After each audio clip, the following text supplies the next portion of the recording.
So one of the first things that I saw with RingLead that was appealing to me, it does so much more than just routing, which was really cool for me to look at. So I could see that there was real-time enriching through third-party tools that were integrated, deduplication or duplicate prevention, normalization, and I'll review each one of these here in a minute, segmentation, and then finally routing.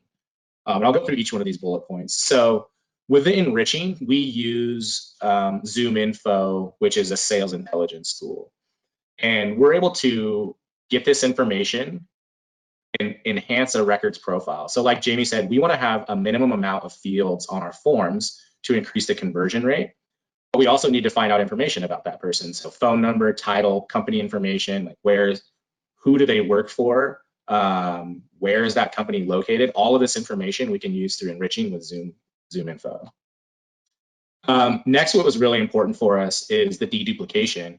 And I think a lot of CRM managers have this problem is managing the duplicates. And while there are rules to prevent duplicates in Salesforce, it doesn't really give you any further solution.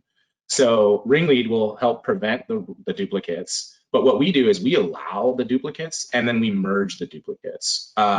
So this way we don't get any sort of sync errors. So what would happen before is if we're using a third-party tool and we told Salesforce, don't allow any duplicates to be created, that lead record would get stuck in that third-party tool and it wouldn't come over to Salesforce until that was manually resolved. So what we do now is we say, okay, Salesforce, go ahead and allow a duplicate, but then immediately upon creation, we want RingLead to evaluate, is this a duplicate record? And if it is, go ahead and merge that record. And here you can see just some basic rules of what duplicate prevention evaluation looks like. So an exact email address, which is a unique identifier, or maybe company name and phone number and just other evaluation criteria. So this was really huge for us too, and just increasing that average speed of getting leads from engagement to the sales team. Next, which was important for us, but I hadn't really recognized as a pain point, was normalization. And so this is just a good example of normalization. I found that, sometimes people put their name in all caps when they fill out a form. And then I would be reviewing our marketing emails and I would look at our emails and it would say, hi, Cody, in all caps. And it just looks automated and tacky.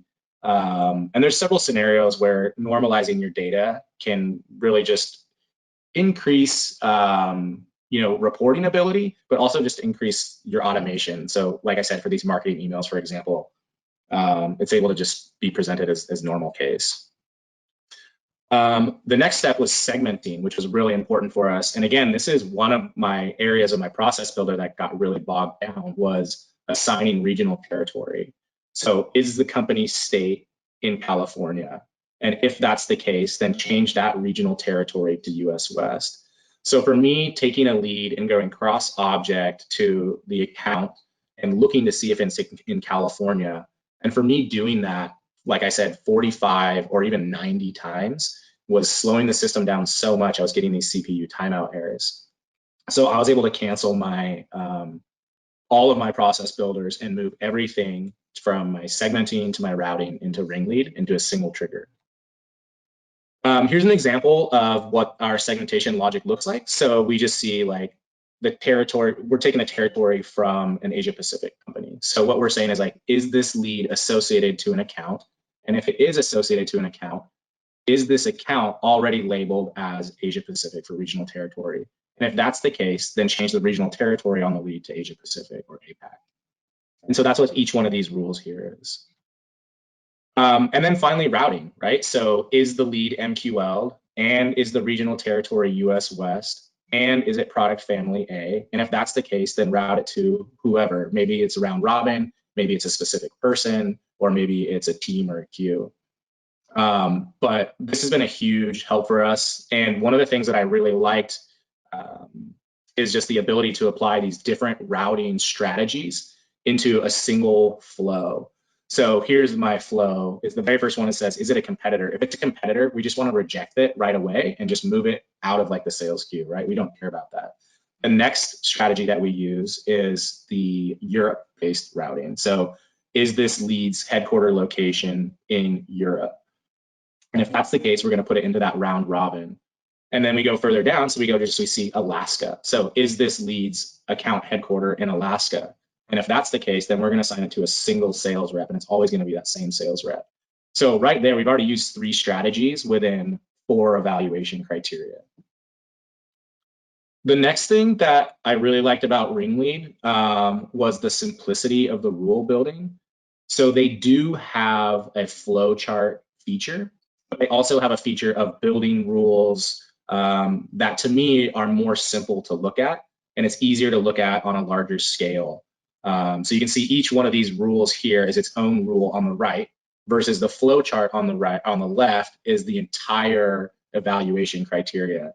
And this can be helpful for understanding and explaining to people how the flow works. But when you're building these rules, to try to work from a flow chart can just be a real headache, because I just want to see one rule that I want to correct or fix or update at a time. I don't need to see everything at once. But on the same time, I can see a lot of rules. I can just expand as many rules as I want. So each one of these rules that you're looking at on the right are collapsed rules, but you can expand that rule and see what the evaluation criteria is in there. So the user experience for me with RingLead was another reason why I chose RingLead. And then finally, one of the biggest benefits, and I mentioned this with our CPU timeouts, was I was able to combine all of those things I just said above into a single trigger. We actually use 2 triggers. So we use one for is the lead created, and we try to back up, or we try to fill in as much information as possible. And then the second trigger that I use is the lead MQL, because I don't want to route it if it's not marketing qualified yet, but I still want to make sure I have as much data, including regional territory, as possible. So I use that through my first trigger. And then I have my other secondary trigger just based on is the lead now qualified. And it's really simple to build these rules out. So as you can see, my rule here is just, this is my new lead rule. Is the lead's created date greater than 01/01/0001, which would be every single lead that comes in. But the important note here is that RingLead differentiates between a new lead and an updated lead.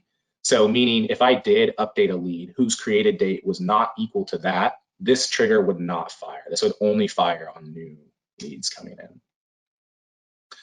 And then finally, and very importantly, if you're a influencer of tools, purchasing tools, you know that cost is obviously a huge factor. And for us, it was a really big factor at the time. How much money were we willing to spend on a tool? You know, what type of ROI would we see? And so going through these other tools, which some of them were very basic, just routing tools, were sometimes twice as expensive as our RingLead tool. And so that made it really easy for me, because as a user and like a designer of these processes, I can get really excited about these tools. But for me to get one of my managers or my CFO excited about this tool is much harder. So if I can be excited about the tool and present them a low cost, obviously that's a win-win for everybody. I get the tool that I want. I get to, be the hero at my company because I'm able to route leads quicker and cleaner. And my CFO feels comfortable that she was able to purchase this software at a price that she felt comfortable with. So that was obviously a huge influence for us. So here we're going to play a video of what it looks like from a lead filling out a form, going into my marketing automation tool, going into Salesforce. We won't see it go into the RingLead trigger because that happens in the background, but then we'll see immediately it gets routed to the right salesperson. And I'll walk us through this video as it plays as well. Okay, so here I'm entering my name, and I actually go back and I change it to lowercase just so we can show the normalization happen. And then I just chose Walmart as a company just because it was a simple, popular company to choose. And then here we use intelligent forms. This is a RingLead feature as well. So the person gets to choose which headquarter location that they're working at. And I chose Walmart, New York. So here the person's submitting the form. And the download will happen, and then they're just redirected. So this is our marketing automation. This is not relevant to the RingLead tool. But I just wanted to show that form completion. Here we go to that form. This is our marketing automation tool. We're in the form. here we can see right away, there's the lead that submitted the form. This is the new lead profile. And what we're going to do now is we're going to go from this lead in our marketing automation tool to the Salesforce record. And again, this was just created. So here's that new record. Here's Cody Bustamante at Walmart. And what we can see is that it's already been routed. But the most important thing, or well, the first thing that happens is that it finds the Walmart account and associates it to that Walmart account. And that's really important because you can see now we have headquarters state, description, industry, annual revenue, employee count, and we're able to do all that just because we have it related to the correct account. So once it got marketing qualified, it went back into the RingLead trigger, and now you can see that it's owned by Chelsea, who is one of our sales reps, and she owns New York. And so this lead is in Oregon, but the headquarter location is in New York. And so that's why it routed to Chelsea based on that logic. The other thing that we see when we look at the history is the normalization. So here you can see it changed my name from Cody, all lowercase, to normal case, Bustamante, all lowercase, to normal case. And you can do this with a lot of things. Like you could change everything from USA to United States or United States to USA. And that's just how the normalization feature works. So the last thing that I'll review is what the results were for us. So all of that is great, but what does that really mean for us when we're looking at the change in process optimization? So when we started implementing RingLead, we thought, hey, what we should really do is create some sort of field that shows us the typical lag time of engagement to assignment to BDR. And so we've created a new field. You can see it doesn't go back very far, but this is the data we've captured since we created that field. And this is an average of qualified leads that have enough information to route, how long it takes for us to get those leads from their engagement to the BDR team. And the average is 3.71 minutes. And honestly, when I'm reviewing these leads, a lot of them are 6 seconds or 10 seconds. But there's some that maybe there's a big import that happens at once. And so it gets kind of queued up. That can add to the time. But getting leads from engagement to BDR in 3.71 minutes is really impressive. And I think each of you know that the longer you wait to follow up or engage with a prospect, the likelihood of a positive outcome from that conversation decreases. So for us to be able to get leads as quickly as possible to the BDR team is huge for us. And I'm going to continue to monitor this time, and I'm going to try to just get this time lower and lower and lower. And that's just through continuous tweaking and optimization of our rules, seeing what other third-party tools we can integrate with RingLead, and just continue to try to make the sales team happy. And so those are the real-life examples that I have. I was really happy to be on this webcast today because I'm a huge advocate of RingLead, obviously for all those reasons, but also what I have found that I really like about RingLead is the support that I get. If I do have any sort of issue, I get immediate response from my representative, and she will even get some of the developers on the call to help me troubleshoot the issue. And if there is some sort of backend issue, I've seen it fixed in a matter of days. And furthermore, they've implemented some product features that I've requested within, I think a couple of weeks as well. So just that relationship for me has been really huge, and that just support and the fact that it seems like they care if it's working is huge for me. So thank you guys. That's what I have on my presentation today. I think either Jamie will introduce Elliot, or looks like we got Elliot on the call now. Thanks, Cody.